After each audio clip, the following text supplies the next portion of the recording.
So the crypto task force was meeting.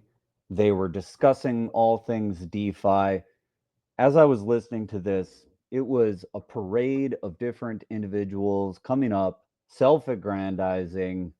It was almost unwatchable until Gene gets on stage and he starts talking about some stuff. I think he did really well. Lucas, you watched way more of this. So let's talk about what the crypto task force was discussing. This was mostly about DeFi, and they were talking about tokenizing real world assets, which has been foremost in the mind of Chia Network Incorporated, Permuto Capital, and the Chia community as a whole. So Gene really had quite a bit to say, and I thought there was a big striking difference between the way that they were describing crypto as it relates to Ethereum and those blockchains which have more of a centralized component to it, or that are operating in what we would traditionally say is proof of work, or not proof of work, or proof of stake, and the centralized smart contract as opposed to the way that things are done in Chia and Bitcoin. So yeah, let's have a discussion about this. So, absolutely, there was some grating aggrandizement and simpering from some of the panelists. They really beat around the bush. They could use a little time in spaces and get to the point. But Gene absolutely shone. He also brought to the table, yes, a broader understanding of some of the issues that were laid forth by the moderators. So I absolutely agree with you with regards to that. I should also point out, though, that there were two different panels talking about tokenization. They broke it up between the panelists so that I guess to um, give some sort of a chance for discussion with regards to the questions that were put forth. Gene was in the second in the second table, or at the second panel meeting. The first panel meeting um, had a little bit more meat on the bone, um, but again, it was also the and there were actually two reps that I thought were um, that sort of stood out in that first table. One of them was a rep for BlackRock, the other for Franklin Templeton, and they brought some thoughts forward with regards to collateralization and the effects that tokenization meant for businesses in the financial sector that are already, in the business of tokenizing, and what the promise of faster and broader technology meant for them. But they didn't. It Wasn't was that the panel where there was the guy from Franklin Templeton said, "Why does this matter when 80% of the world doesn't have any money to invest?" no, that was actually in Gene's That in was in Gene's Gene's. panel. I missed that part of it because that's such a weird thing to say, but we'll get to that in a second. Okay, I thought that was in the first set. Okay, well, let I just to finish up, maybe a quick summation, and we'll get to some of the points made in the first panel. But there was not a representative of a blockchain, or there was less, and you can see it, you have it on screen now. It was more of a discussion between some of the players in finance, more so than anyone with any specific knowledge of blockchain. And those panelists who spoke with regards to blockchain and cryptography on Gene's panel were uh, it was a little bit maddening. It was certainly a good thing that Gene was there. He addressed some of the inaccuracies in their statements well, and also addressed some of their false equivalency of proof of stake and Ethereum with with what was possible with regards to blockchain. So he So didn't. Angela Walsh, the independent researcher, that's the one where she was speaking extensively about how the promise of DeFi really hadn't been actualized. I think she was the one that was doing it, where there was this long listing of the criticisms of what DeFi has promised versus what it actually delivered. And she went off on this litany of intermediaries that were required to make it work. She spoke of oracles, she spoke of APIs, and all this stuff that to me, she had a firm grasp of what it was like to do DeFi in an account model on Ethereum or even on something like Terra Luna. But when I think about what Chia is putting together and what you can do on a coin set model or a UTXO model, which is this other way of doing things, I felt like a lot of her criticisms really weren't founded. And if she were to take some time to learn about how Permuto Capital wants to do this and how Chia wants to tokenize real world assets, I think a lot of her criticisms would not have landed or even hit. I think you're absolutely right. And there is a tension that was not discussed. It was sort of put forward with the first question of the moderators as to whether tokens were an asset or a security. But yes, I did enjoy, and I thought Angela had good points, that she brought forth good points with regards to APIs and the programming languages and some of the security vulnerabilities. However, the assumption that she was making was that regulators have some sort of power in. Uh, I don't know exactly how to put this. Part of the problem that we've seen in traditional finance is yeah, we have these we toss around these words like socialism and capitalism, um, but the problem that we have seen is the capture of either the capitalists or uh, I mean essentially all of the corporations who have been backed by the government. So in the first table, they talked at length about 2008 and some of the problems that occurred coming out of 2008, but nobody addressed the reality that our financial industry has blown up as everyone ran to be the middleman. So while I thought Angela had good points, I think part of the problem that with her concerns was the assumption that nobody's going to fail, and this is not something that anyone really addressed in front of the SEC, which purports to be the watchdog who is going to make the game fair. But in reality, if we believe in free markets and we believe in capitalism, then we believe that that we're going to allow someone to fail. And this is, I think, one of the strongest points about public blockchains and about permissionless blockchains is that it will reduce the ability of government to intercede and to pick the winners. So that was my greatest problem with some of the things that Angela laid on the table.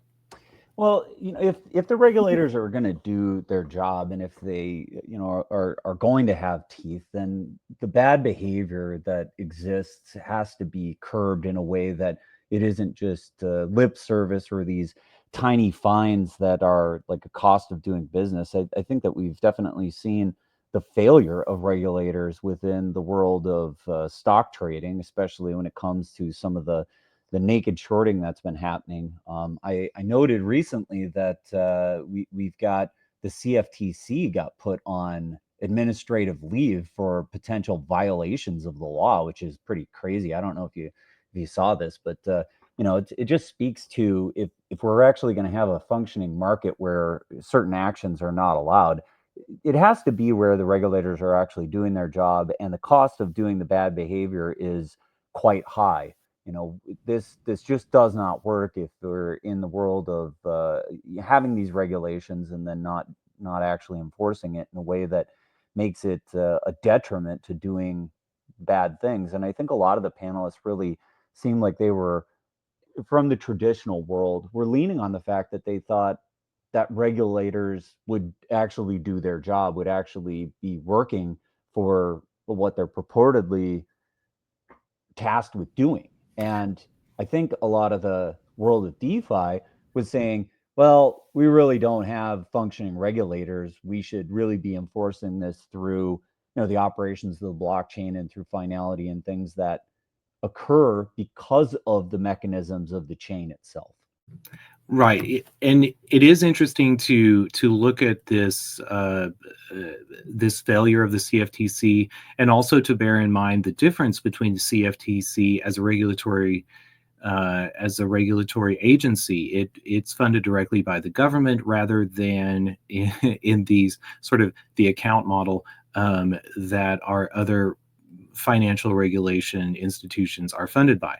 We also have to. Well, right. This is in the world of regulators. It's sort of instead of enforcing it through the technology and through the code, what happens is the the mechanisms do not enforce the actual behavior. It's up to the regulators to go in and audit and check and to make sure that things are happening correctly. And that's a very old, trust but verify sort of model where if this technology is built on the blockchain, then the blockchain itself, through the consensus mechanisms of how smart contracts work and how coin set models can work, and the rules that can be codified, enforce the behavior itself. And so if we think about a world where Permuto Capital and we've got tokenized real world assets, we're stock trading on blockchains, if these things come to play, then some of the behavior that people are expecting the regulators to do are done by the software, are done by the code. And so then the need for regulation and the need for regulators starts to move towards auditing the smart contracts, towards ensuring that the behavior is correct in the world of software, and that these things are working the way that the government and the other rule makers are expecting. And I think that that's a vastly superior way to approach these problems rather than having the regulators who are humans, who are flawed, who are potentially be sweeping things under the rug or not doing their job, are not actually enforcing the rules of the game, but rather helping their friends and their buddies and the people that they know. And I think it's also, we also have to understand that financial regulation is about disclosure. And there's an expectation of punishment that is worked into the popular narrative that is unfeasible. And the notion that the creation of the CFTC, or some financial regulatory agency that was not funded uh, by the corporations that it was regulating was going to be better was actually a step backwards, because it got us back into a patronage system with too much political interference. So that was always my concern with the CFTC, which was I know Elizabeth Warren means well, Senator Warren means well, but there were some problems that if we took a look back into history, we would have seen we don't want to go back in that direction. And you're absolutely right. The true power of regulation in the SEC is about disclosure and enforcing disclosure and checking for disclosure. But we have seen that some sort of reliance on punishment coming from the SEC. Well, they don't want to bite the hand that feeds them too much. They don't want to bite the hand off.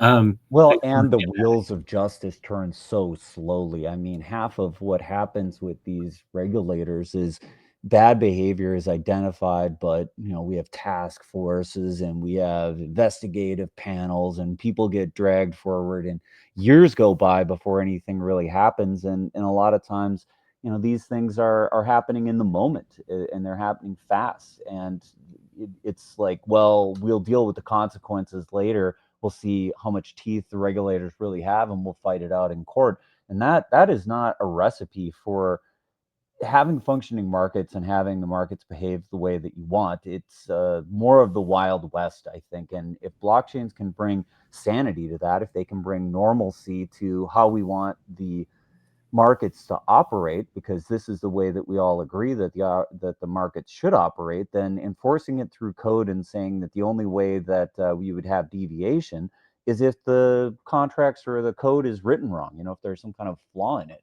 that I think is a superior way to proceed, because this wheels turn slowly and we take years to see some of these bad behavior, bad actors get, their hands slapped after 3 or 4 years later. It's just ridiculous to think that that's going to be a mechanism to curb bad behavior when they can draw it out for so long. Well, and these are the two, these to me, these are absolutely the two improvements that the technology of blockchain brings. It one addresses disclosure. Everything is is already disclosed. When it's a public blockchain, everything is put out in the open immediately. There's also the time, the speed of transactions, and these are the two places that we have seen corruption at the largest. The largest amount of corruption is both in abusing the relationship with regulators, and not either, not disclosing information, and taking the small fine, and abusing that trust with both the regulator and the customer, but also with the settlement windows and everything from settlement windows of stocks, and things that go on in the obscurity of market makers, but also with the slow play of justice and the slow play of regulation, and that is unfair to everybody. Blockchain brings innovative solutions into lowering the settlement window time, but also lowering the amount of time that it takes to retrieve information of past transactions. So those are some of the things that were actually brought up.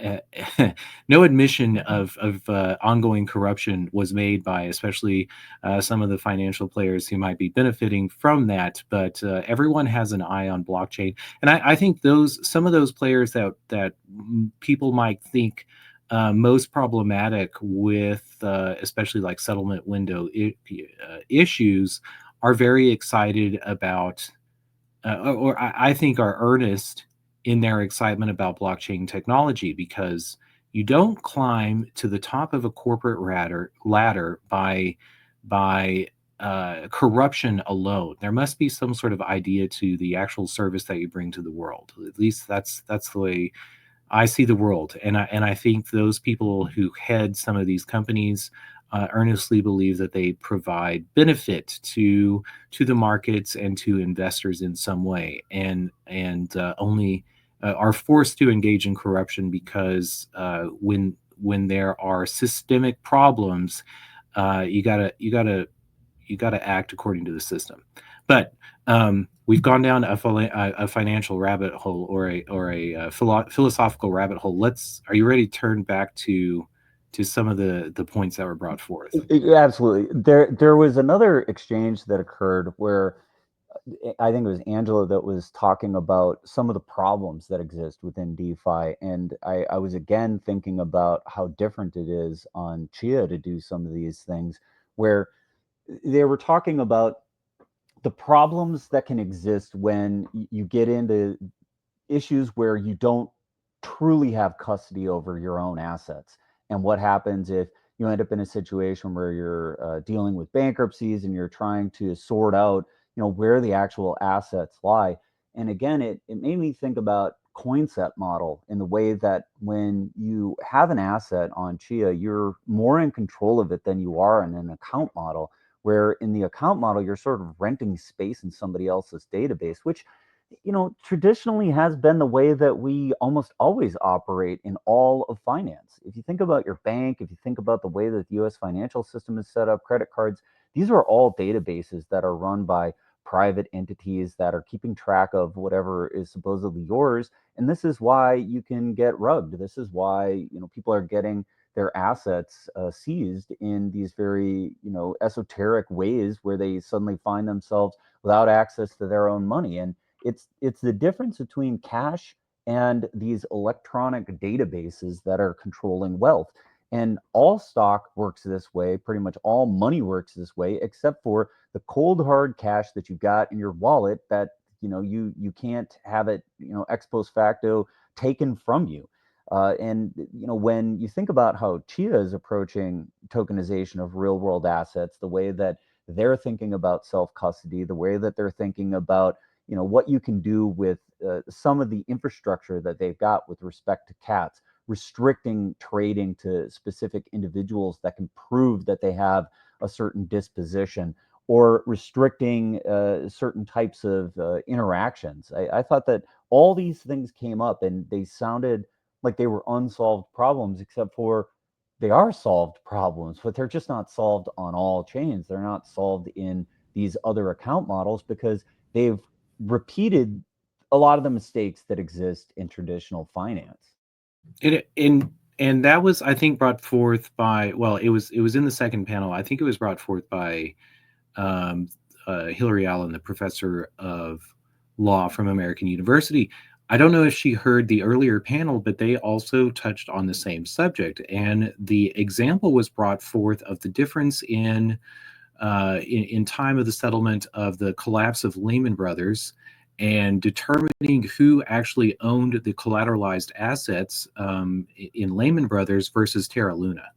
Well, And this happened in Celsius too. I mean, Celsius did the exact same thing. Celsius was this infrastructure where people were lending out their Bitcoin. Celsius was paying out stuff in a very Ponzi scheme style, taking money from people who were coming in, paying out as the interest and the rate of return on things that were deposited, and eventually found that they were insolvent. And then there was a whole set of assets that were at risk and that nobody really knew who owned what, and it was a big mess, and it was because it was all done with intermediaries. So I think one of the things that gets discussed here is when there are intermediaries, there are inherent trust relationships that almost always get violated. And so if you can eliminate the intermediaries, you can have self custody, you can have mechanisms for custody that empower the user to say, here are the rules around which my assets can actually move around. Then you start to get into a world that looks a lot different, and that looks like a sea change sort of event, and something that's better. well, and so yes, having this recorded programmatically is much better than the status quo. There was also a concern that was brought forth with regards to validators and some of these intermediaries. But Gene addressed this very quickly in response whenever that was brought forward, these concerns about validators, and he had a very good point in those were concerns that seemed to be directed with an understanding towards Ethereum, and that different there were different kinds of decentralization with regards to different blockchains. So I thought. And I also, as some of these comments were being laid out in the second round Well, table. let's stick on the validator thing for just a second. I want to come back to the point you're about to make because I don't want to blow past that too fast. This discussion about validators and whether they're acting in as an intermediary in proof of work chains, that's clearly not the case. I mean, the validators are essentially replicating data, and they're to whatever extent participating in consensus in well-known mathematically provable ways. In proof of stake, it gets murkier. I mean, this is where it's a step backwards to say that proof of stake is where we need to move to from energy perspective. What that does is it actually moves the intermediary into a situation where it's participating in consensus in a way that is not like disenfranchised. It's not I don't know exactly what the right Decouple. that's all right. Well, let's go with that because they're essentially doing an operation that anybody can check, and the fact that they're doing the operation and that someone eventually has the ability to participate in consensus by making a block, everybody can check that work, and they can do so in a decentralized way. That's the Byzantine generals problem that Bitcoin essentially solved. And so when you have validators that aren't participating in a way that is, I don't know, like corruptible, then it works, and it works exactly the way Gene talked about it, and it solves that criticism that was leveled against blockchains. And I would say those types of blockchains are those mock chains or fake chains, like that kind of criticism that's been going on around these types of systems that are being set up. Well, and I was just going to, I think the SEC must be aware of that, because I thought it interesting. Um, I love politics. I love state politics. I never look at where the name tags are on a table for an arranged conversation and say, oh, that's just by happenstance. And Gene was sitting next to the moderator. The camera was also focused on him and the moderator part time, and the rest of the panelists the other time.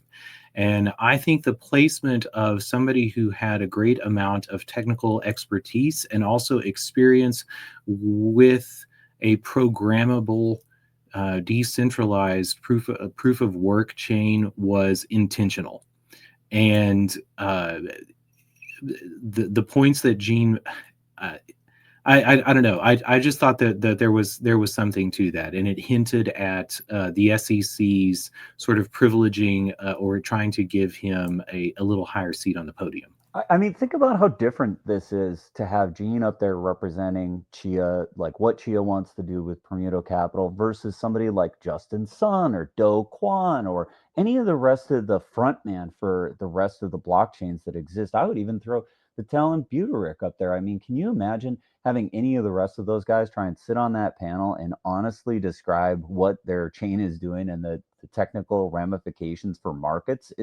I don't think it's something that those other individuals could really do well at. Maybe CZ from Binance, maybe, but like his Binance chain is just an Ethereum clone, so they didn't really bring anything new to the table as far as what they did when they created the BNB chain. So it'd be hard for him to really get up there and talk in that way, except for to speak to the markets that he's helped create and some of the technical expertise that he's got. But I would just like throw that out there as Gene being one of the premier people who is able to speak the world of government as well as speak to the technicalities of blockchain and how cryptography intersects on that. I also thought it was really interesting that in this whole discussion, they were talking about how the music industry got disrupted, and there's Gene just smiling away because he was part of that disruption as well. So here he is back at the table, bringing disruption again. Yeah, I bet Gene was thinking, I've never left. The And you're absolutely right. The only other person that I think might have been a good representative of crypto with technological expertise would be Charles Hoskinson. But I think Gene has a much deeper understanding of politics and regulation, and a lot of that has to do with his experience with PGP and also with the music industry. So again, I think he was well chosen and well positioned for countering some of the concerns and the issues, interests, let's say, definitely interests that were laid forth by some of the other representatives at the table. Now, there's something else that he talked about too, that he threw a monkey wrench into another buzzword that all of these representatives of financial interests were throwing on the table, and that was interoperability. And because anytime that there got into some sort of That technical, that one's got to be solely in the world of Cosmwasm and the Cosmos ecosystem, because that's one of the only places where we really have interoperability. I think the one place where they were correctly talking about interoperability was where they were talking about liquidity and bridges. Again, that was on Gene's panel where there was a couple of researchers there that really knew their stuff, and I felt like they kind of spoke to that pretty well when they were speaking in that way. But when we say interoperability, the only place I really see strong interoperability is in that whole Cosmos ecosystem.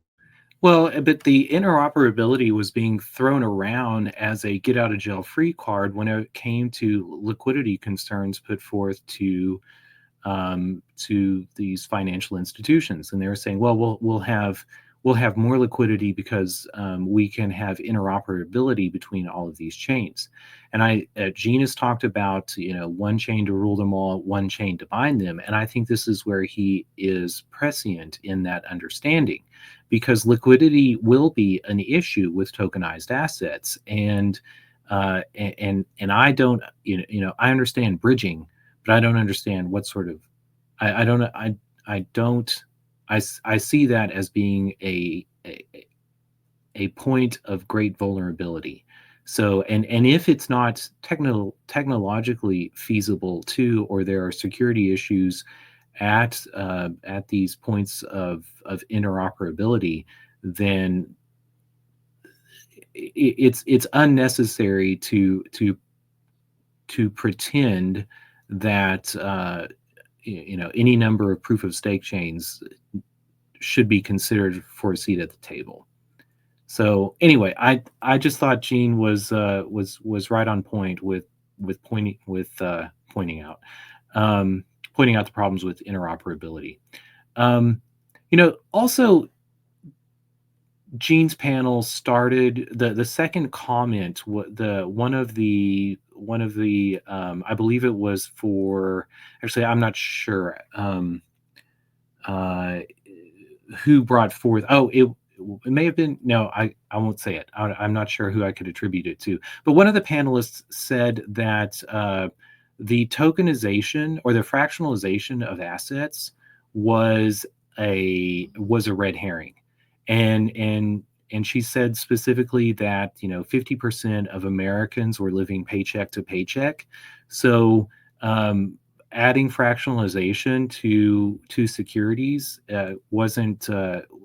didn't mean that much for broadening the access of the lower income brackets to having access to capital markets. I thought that was such a disingenuous take. I mean, like, as taking it back to that 80% or whatever that comment was about, saying, if a lot of people who are relatively poor don't have access to these markets, it makes any kind of a case for why we shouldn't be building something. That just doesn't make any sense to me. It's like, you build the technology, you build it in a way that can broaden access. It doesn't matter if it, in effect, doesn't allow people who are, don't have enough money to eat, can't invest. I mean, that's not the rationale for why you don't build a more efficient or functioning market. It just seems like a complete red herring to even bring that point up. Well, and how feudalist that, like, if you don't believe in the possibility of a better tomorrow, then why are you even sitting at the table?